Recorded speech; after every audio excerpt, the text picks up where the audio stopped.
आपने देखा कि किस तरह से मिडिल ईस्ट के 57 मुस्लिम देश इजराइल के खिलाफ एक सुर में बोल रहे हैं और ईरान सबसे आगे खड़ा है। अब आपको इजराइल और गाजा पट्टी के बॉर्डर से आज तक की सुपर एक्सक्लूसिव ग्राउंड रिपोर्ट दिखाते हैं।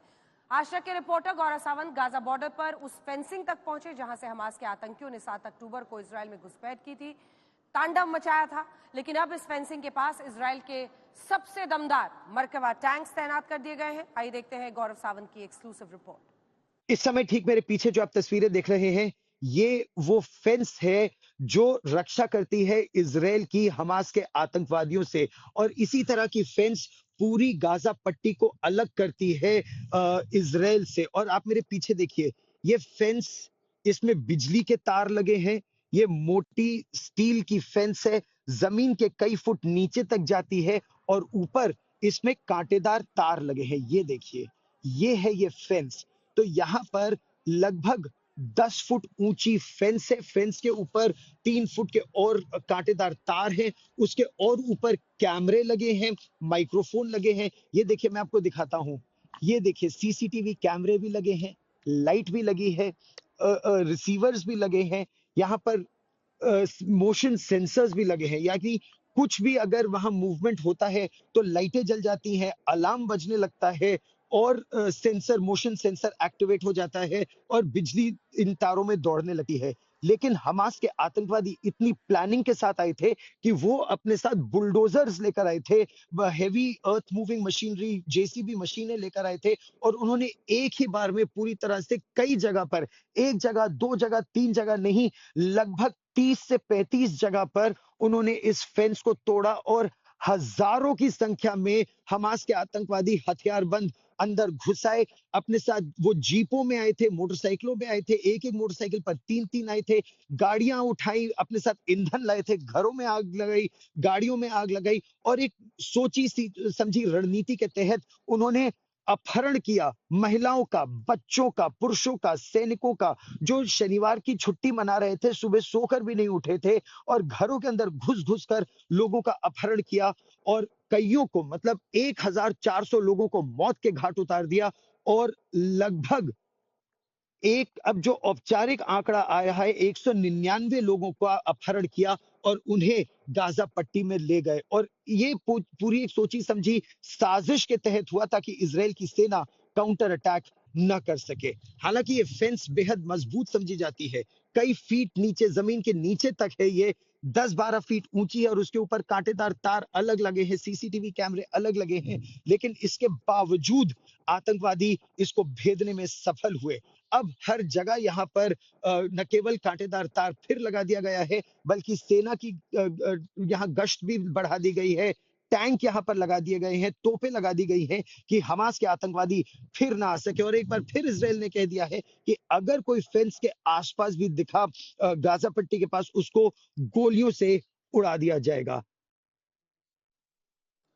इजरायली गाजा पर एयर स्ट्राइक तो पिछले 13 दिन से कर रहे हैं। गाजा में लगभग 3478 लोग मारे जा चुके हैं, जबकि 12065 लोग घायल हैं। वेस्ट बैंक में भी 69 लोगों की मौत हुई है, 1300 लोग घायल हैं, जबकि इजराइल में हमास के हमले में 1403 लोगों की मौत हुई है। दुनिया दो धड़े में इस वक्त बटी हुई है। जब गाजा शहर के अल अहली अस्पताल पर रॉकेट अटैक हुआ और इसमें 500 लोगों की जान चली गई, ऐसा दावा किया जा रहा है। इजराइल कहता है कि यह हमला उसने नहीं किया, हमास कहता है यह हमला इजराइल ने किया। इजराइल उसके सबूत भी दे रहा है, लेकिन सच क्या है, आज तक की टीम ने इसका एनालिसिस किया है। आइए देखते हैं अस्पताल पर हमले का पूरा सच। गाजा शहर के अल अहली अस्पताल पर हुए हमले से युद्ध पर एक नया मोर्चा खुल गया है, और ये मोर्चा है बहस का, क्योंकि इजराइल कह रहा है कि अस्पताल पर अटैक उसने नहीं किया है, जबकि हमास और गाजा पट्टी वाले कह रहे हैं अस्पताल पर बम इजराइल नहीं मारा है और 500 बेगुनाहों की ये क्रूर हत्या है। ये इजराइल का अमानवीय चेहरा है, जिसमें ज्यादातर महिलाएं और बच्चे मारे गए हैं। अल जजीरा चैनल पर लाइव फुटेज में गाजा के आसमान पर एक चमकीली रोशनी ऊपर की ओर जाती हुई नजर आती है। रास्ता बदलने से पहले ये रोशनी 2 बार तेजी से चमकती है और फिर ये चीज फट जाती है। इसके बाद दूर से जमीन पर एक धमाका होता दिखता है। इसके तुरंत बाद एक और बड़ा धमाका होता है। कोई ये कह रहा है कि ये शायद कोई रॉकेट था जो फटता है या टूटता हुआ नजर आ रहा है। वीडियो में यही धमाका अलग अलग एंगल और दूरियों से नजर आ रहा है। आइए आपको एक चश्मदीद का बयान सुनाते हैं। हम आपको बता दें कि इस अस्पताल को एंग्लिकन चर्च चलाता है। यरूशलेम के सेंट जॉर्ज कॉलेज के डीन कैनन रिचर्ड सेवेल कहते हैं कि इस अस्पताल के परिसर में करीब 1000 विस्थापितों ने शरण ली हुई थी और जिस समय यहां धमाका हुआ तब 600 मरीज और कर्मचारी अस्पताल के अंदर मौजूद थे। इजराइल की सेना यानी आईडीएफ का दावा है कि ये फिलिस्तीन के दूसरे सबसे बड़े आतंकी संगठन इस्लामिक जिहाद का मिसफायर रॉकेट है जो अस्पताल पर गिर गया। इजराइल ने 2 आतंकियों की बातचीत का टेप भी जारी किया है जिसमें आतंकी अपने ही रॉकेट की बात करते हैं।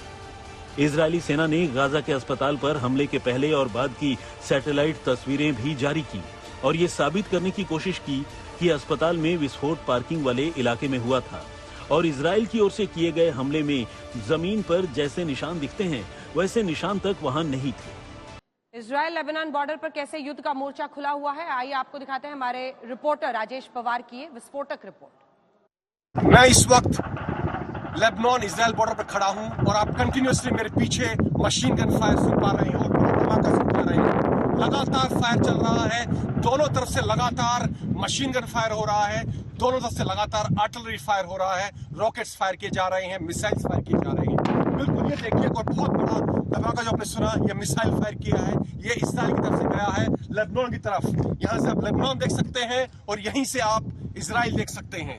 दोनों की पोस्ट यहाँ से आप देख सकते हैं और दोनों की तरफ से जो कार्रवाई हो रही है और काउंटर कार्रवाई हो रही है, दोनों चीजें आप देख पा रहे हैं, इजराइल का भी और लेबनान का भी। लगातार यहाँ से machine gun fire, arty fire और मिसाइल फायर दोनों तरफ से हो रहा है। लेबनान इजराइल बॉर्डर से राजेश पवार, आज तक।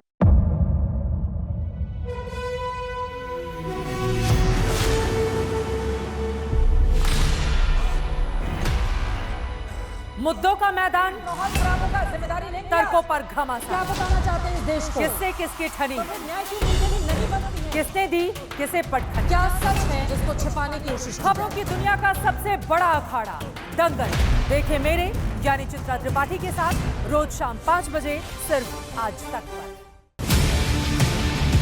ना पक्ष ना विपक्ष, ना लेफ्ट ना राइट, ना मिर्च ना मसाला, खबरों का बोलबाला, निडर निर्भीक सबसे सटीक स्पेशल रिपोर्ट सिर्फ आज तक पर।